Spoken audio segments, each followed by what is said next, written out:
Welcome to another episode of Accreditation Unlocked, the podcast that guides you through the sometimes murky waters of higher education accreditation with clarity, confidence, and purpose.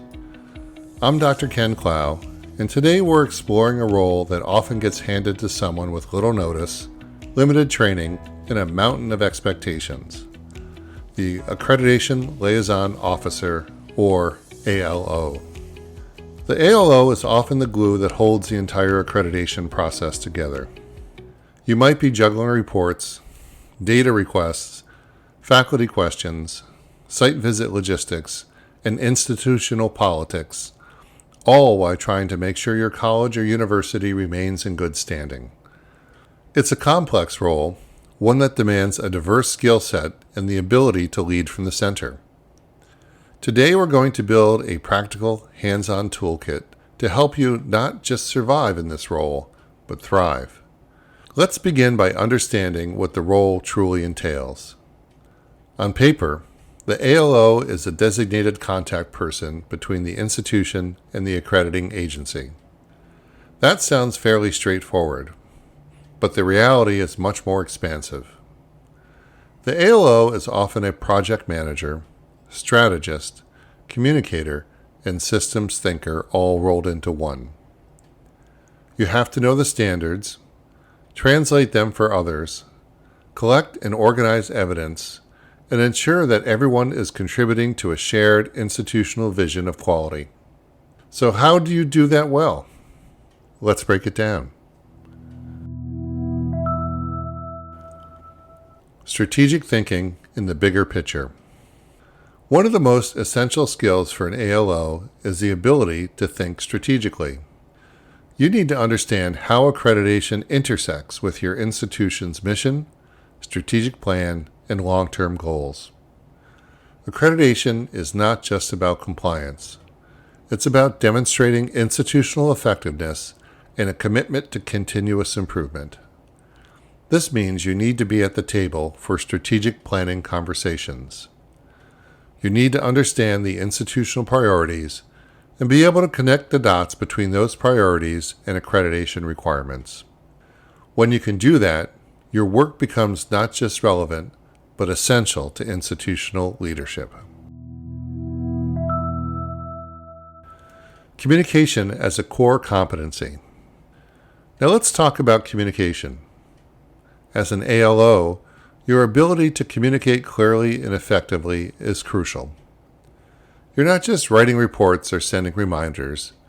You're interpreting accreditation standards and helping others understand what they mean for their department, their program, or their process. You need to facilitate meetings, deliver presentations, and perhaps most importantly, listen. Listening helps you to identify where people are confused, overwhelmed, or unaware of their role in accreditation. From there, you can offer the guidance they need in a way that feels supportive, not punitive.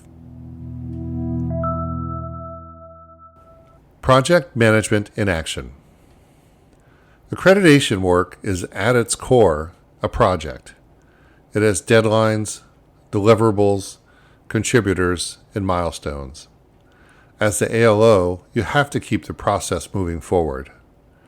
This means building and maintaining timelines, assigning responsibilities, and tracking progress. It also means following up when things get off track. One of the most effective tools you can use is a comprehensive accreditation calendar. This calendar should include major reporting deadlines, self-study milestones, data collection windows, and dates for training or mock interviews. Having everything in one place helps you and your stakeholders stay on the same page and avoid last-minute scrambles. Mastering the evidence. Let's talk about documentation. Evidence collection is one of the most time-consuming parts of accreditation. It's easy to lose track of what documents you have, where they are, and whether they're current. That's why every ALO should maintain a master evidence index. This can be as simple as a spreadsheet that lists each standard, the corresponding evidence, the file name, the owner, and the last date of review. Over time, this becomes an incredibly valuable tool, especially when preparing for a self-study or a site visit. It ensures that your documentation is organized, accessible, and aligned with your narrative. It is also helpful to develop a consistent folder structure and naming convention in your shared drive. This saves time, reduces confusion, and helps new team members find what they need more easily. You don't want to be hunting down meeting minutes or assessment results 2 days before a site visit. Building relationships across campus. One of the most underestimated parts of being an ALO is the need to build strong relationships across the institution. You can't do this job alone, and you shouldn't try to. You need support from academic leaders, faculty, staff, student services, IT, and institutional research.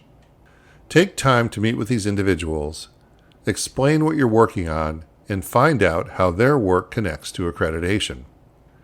When you build trust and mutual understanding, it becomes much easier to request data, coordinate activities, and develop shared solutions. People are more willing to help when they understand the why behind what you're asking. So explain how their involvement contributes to the institution's success and compliance. Thank them often, celebrate small wins, and make sure they know their work is seen and appreciated. Phases of the accreditation cycle. The work of an ALO isn't just one big project. It's a cycle. Each phase requires different strategies and levels of engagement. In the early planning phase, you should focus on reviewing past recommendations and developing a clear timeline. This is also the time to educate campus stakeholders and assemble your writing or coordination team. During the self-study phase, your job is to keep everyone focused and aligned. Provide templates, offer writing guidance, and help teams understand how to connect evidence to narrative. Don't wait until the end to review drafts. Stay involved throughout. As you move into the submission and site visit phase, shift your attention to formatting, logistics, and communication. Make sure reports meet accreditors' formatting guidelines. Prepare briefing materials for leadership and faculty. Coordinate schedules and make sure everyone knows what to expect during the visit. After the visit, your work isn't over. Analyze the team's findings, draft responses, and develop an implementation plan. Then, shift into continuous improvement mode. Accreditation isn't a box to check once every few years. It should be an ongoing, integrated part of institutional life. Avoiding common pitfalls. Every ALO encounters challenges, but some pitfalls are more common than others. One of the biggest is trying to do everything yourself. Remember that accreditation is a shared responsibility. Build a team, delegate, train others to own their pieces of the process. Another pitfall is treating documentation as a last-minute task. Evidence collection should happen all year long. Make it a routine, not a crisis. Many ALOs also struggle with limited authority. If that's you, focus on building influence. Be the person who brings clarity, solves problems, and builds bridges. Over time, your credibility will grow, and so will your ability to lead change. And finally, don't ignore the previous report. It's a roadmap. Learn from it. Use it to guide your next steps and avoid repeating past mistakes. What makes a great ALO? Being a great ALO isn't about knowing every standard by heart. It's about being thoughtful, organized, and collaborative. It's about helping others see accreditation not as a burden, but as a reflection of their best work. It's about turning compliance into opportunity and turning complexity into clarity. A great ALO listens well, communicates clearly, manages chaos calmly, and builds systems that last beyond their tenure. Most importantly, a great ALO helps their institution stay focused on what matters, delivering quality education, supporting student success, and continuously getting better at what they do. Some closing thoughts. If you're serving as an ALO, I want to thank you. Your role is critical, and your efforts often go unrecognized. But what you do matters. You are the steward of quality, the keeper of the process, and the person who makes sure the institution doesn't just say it's doing a good job, but proves it. Build your toolkit, strengthen your skills, reach out for help when you need it, and remember, the Accreditation Collaborative is here to support you. That's it for this episode of Accreditation Unlocked. If you found this helpful, consider sharing it with a colleague or subscribing for more practical insights. This has been Dr. Ken Clough of the Accreditation Collaborative. Until next time, stay focused, stay strategic, and keep unlocking what's possible.